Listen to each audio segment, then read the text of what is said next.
Hi friends, வணக்கம். எல்லாம் எப்படி இருக்கீங்க? ஆஃப்டர் லாங் டைம் ஒரு சூப்பரான வீடியோவோடு வந்திருக்கேன். பஜ்ஜி மிளகா வச்சு சூப்பரான கூட்டு எப்படி செய்யலான்றதை பார்க்கலாம் வாங்க. முதல்ல ஒரு கடாய் வச்சு எண்ணெய் விட்டு சூடானதும் கொஞ்சமாக கடுகு, கொஞ்சமாக சீரகம் போட்டு தாளித்து பொரியட்டும். பொரிஞ்சதும் ஒரு 4 வரமிளகாய் கட் பண்ணி ஆட் பண்ணியிருக்கேன். அதுவுமே நல்லா வதங்கட்டும்.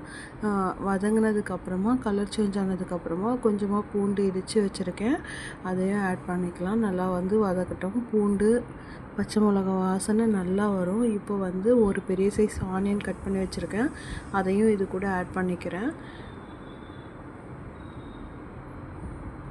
ஆனியன் நல்லா கோல்டன் ப்ரௌன் ஆகிற அளவுக்கு நல்லா வதக்கிக்கலாம்.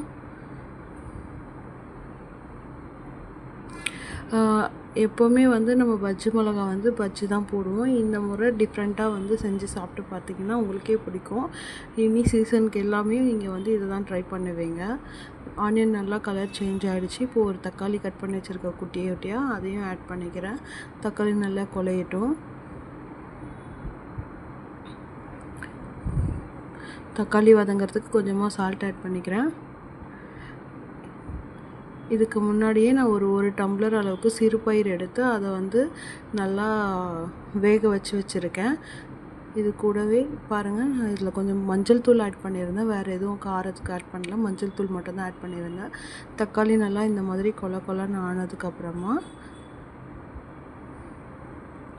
நம்ம மற்ற இன்க்ரீடியன்ட்ஸ் ஆட் பண்ணிக்கலாம். இப்போ கொஞ்சமாக மிளகாத்தூள் ஆட் பண்ணியிருக்கேன். நான் கொஞ்சமாக ரெட் சில்லி தான் ஆட் பண்ணியிருக்கேன்.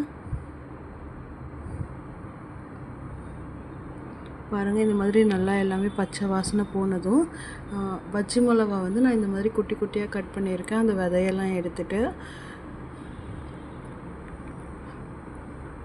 இந்த மாதிரி குட்டி குட்டியாக கட் பண்ணி ஆட் பண்ணிக்கோங்க. நல்லா வதங்கட்டும். இதிலேருந்து தண்ணி லைட்டாக பிரிஞ்சு வரும், அந்த அளவுக்கு நல்லா வதக்கிக்கலாம்.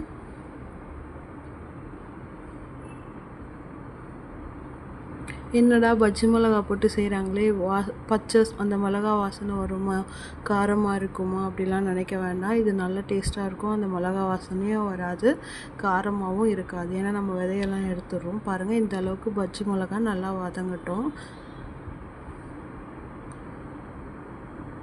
நல்லா வதக்கிட்டதுக்கப்புறமா நம்ம மெயின் இன்க்ரீடியன்ட்ஸ் பயிர் ஆட் பண்ணிக்கலாம். இதுக்கு நான் சிறுபயிறு தான் எடுத்து ஒரு 3 விசில் வச்சுருக்கேன். பாருங்கள், வெறுமனே சிறுபயிரும் கொஞ்சமாக ஒரு பிஞ்ச் அளவுக்கு சீரகம் மட்டும் ஆட் பண்ணியிருந்தேன். அது கூடவே ஒரு பிஞ்ச் அளவுக்கு மஞ்சள் தூள் ஆட் பண்ணியிருந்தேன். இப்போ இந்த பயிறு, இந்த மிளகாய் எல்லாத்தையும் நல்லா வதக்கிக்கலாம், கலந்துக்கலாம். பாருங்கள், இந்த மாதிரி நல்லா கலர் சேஞ்ச் ஆகும். இப்போ மற்ற கூட்டு நம்ம செய்கிறதுக்கும் இந்த மிளகாய் கூட்டு செய்கிறதுக்கும் நல்ல டிஃப்ரெண்ட் இருக்கும். டேஸ்ட் நிஜமாகவே அல்டிமேட்டாக இருக்கும். ட்ரை பண்ணி பாருங்கள். ட்ரை பண்ணி பார்த்துட்டு எப்படி இருந்துச்சுன்னு சொல்லுங்கள். நான் கொஞ்சம் சால்ட் கம்மியாக இருந்த மாதிரி இருந்துச்சு, அதனால் ஆட் பண்ணிக்கிட்டேன். உங்களுக்கு தேவையான அளவுக்கு நீங்கள் சால்ட் ஆட் பண்ணி ஒரு 5 மினிட்ஸ் லோ ஃப்ளேம்லேயே வச்சு கொதிக்க விட்டிங்கன்னா சூப்பரான பஜ்ஜி மிளகா வச்சு கூட்டு ரெடி. கண்டிப்பாக நீங்களும் ட்ரை பண்ணி பாருங்கள். ட்ரை பண்ணி பார்த்துட்டு எப்படி இருந்துச்சுன்னு கமெண்டில் சொல்லுங்கள். மறக்காமல் என்னோடய சேனலை சப்ஸ்கிரைப் பண்ணிக்கோங்க, மற்றவங்களுக்கும் ஷேர் பண்ணிக்கோங்க. கண்டிப்பாக செஞ்சு பார்த்துட்டு எப்படி இருந்துச்சுன்னு கண்டிப்பாக சொல்லணும். இப்போ லைட்டாக மேலே கொஞ்சம் கொத்தமல்லி தூவி சர்வ் பண்ண வேண்டியதான். இந்த கூட்டு ரசம், காரக்குழம்பு எல்லாத்துக்குமே சூப்பராக அடிப்பொலியாக இருக்கும். கண்டிப்பாக ட்ரை பண்ணி பாருங்கள். மறக்காமல் சேனலை சப்ஸ்கிரைப் பண்ணிக்கோங்க.